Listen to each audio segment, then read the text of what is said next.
Bismillahirrahmanirrahim. Assalamualaikum warahmatullahi wabarakatuh.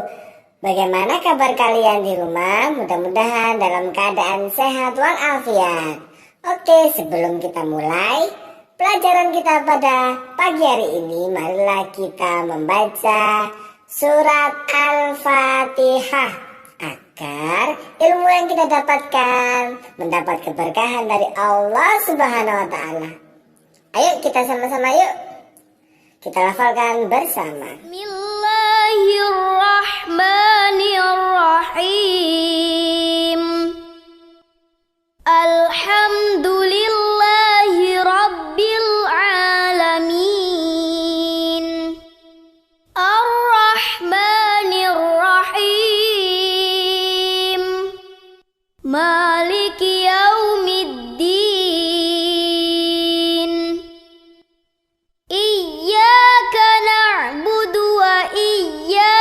Nasta'in. Ihdinas siratal mustaqim. Siratal ladzina an'amta 'alaihim ghairil maghdubi alaihim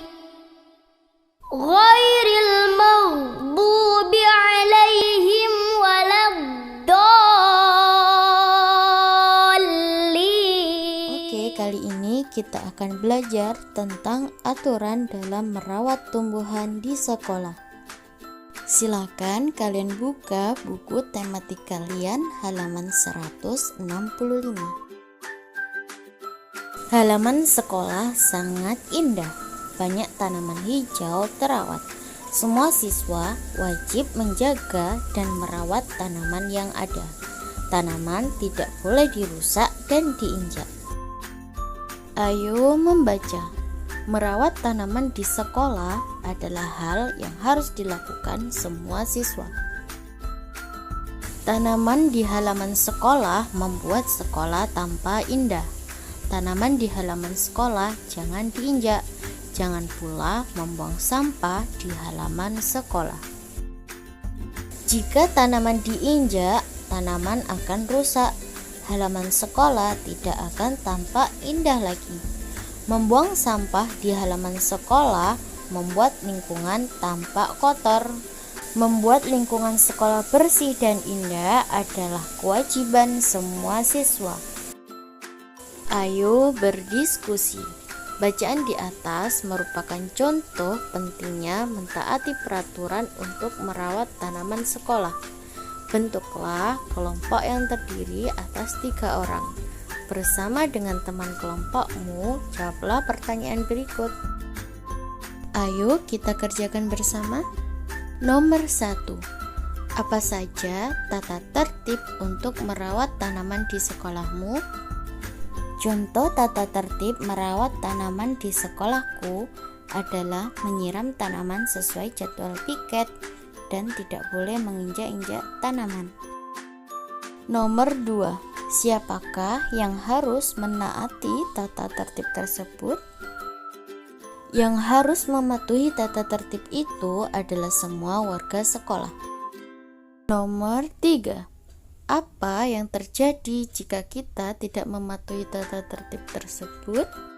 Yang terjadi jika kita tidak mematuhi tata tertib tersebut, maka tanaman akan bisa layu, rusak, atau bahkan mati.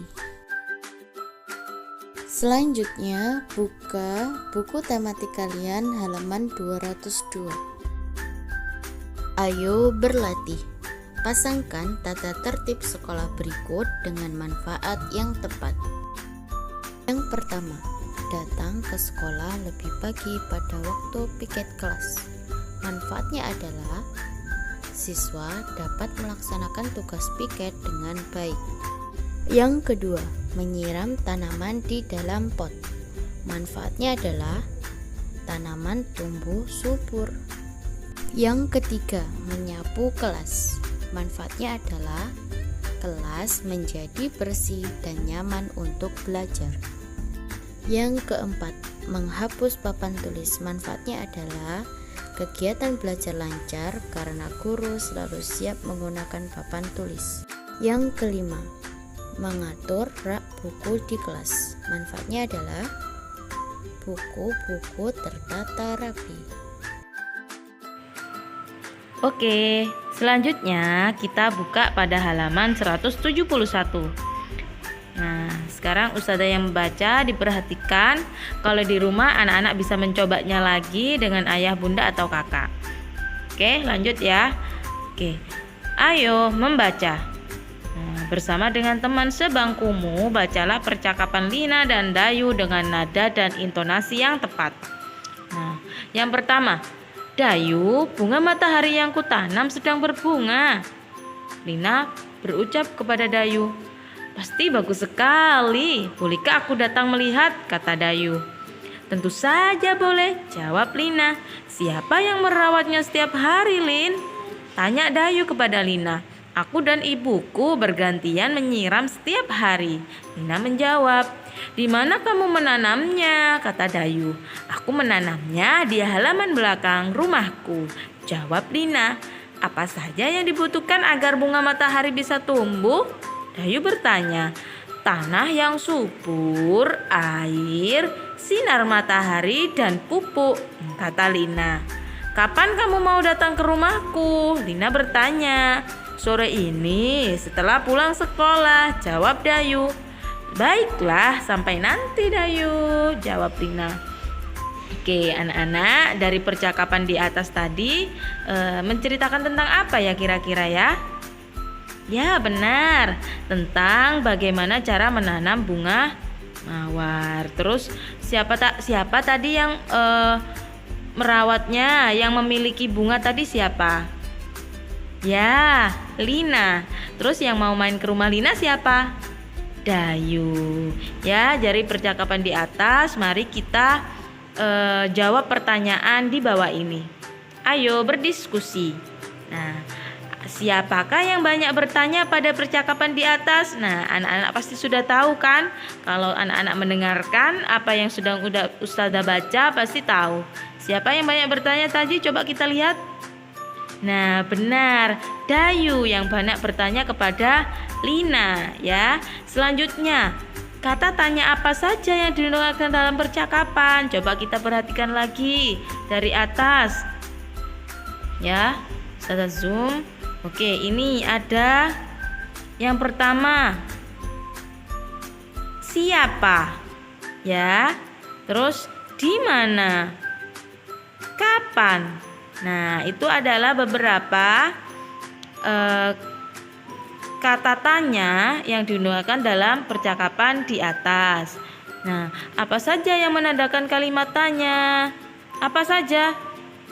Biasanya diawali kalimat tanya dengan kata tanya dan diakhiri dengan tanda tanya. Itu aja jawabannya ya, bawahnya ya. Oke. Sekarang bawahnya coba diperhatikan, ayo berlatih. Lengkapilah kalimat tanya berikut dengan kata tanya yang ada di dalam kotak. Jawaban di bawah pertanyaan akan membantu kalian. Nah, ini silakan anak-anak bisa berdiskusi dengan ayah bunda. Ya, ditentukan. Ustazah kasih contoh ya, nomor 1. Yang menanam bunga matahari ini. Jawab. Yang menanam bunga matahari ini adalah Lina. Nah, kira-kira yang tepat apa ya? Coba kita lihat di bawah. Itu ada kapan, ada siapa, ada mengapa, ada berapa, dan ada apa. Kira-kira apa? Coba diurut ya dari yang pertama. Kapan? Kapan yang menanam bunga matahari ini? Cocok dak? Ndak ya. Yang kedua ada siapa? Coba kita cocokkan. Siapa yang menanam bunga matahari ini? Yang menanam bunga matahari ini adalah Ibu Lina. Cocok? Ya, dan jawabannya nomor 1 berarti siapa. Nah, untuk nomor 2, 3, dan 4, dan 5, anak-anak bisa berdiskusi dengan ayah bunda untuk menyesuaikan kata tanya yang tepat untuk soal. Oke, paham ya dari penjelasan Ustazah? Oke, selamat mengerjakan. Terima kasih.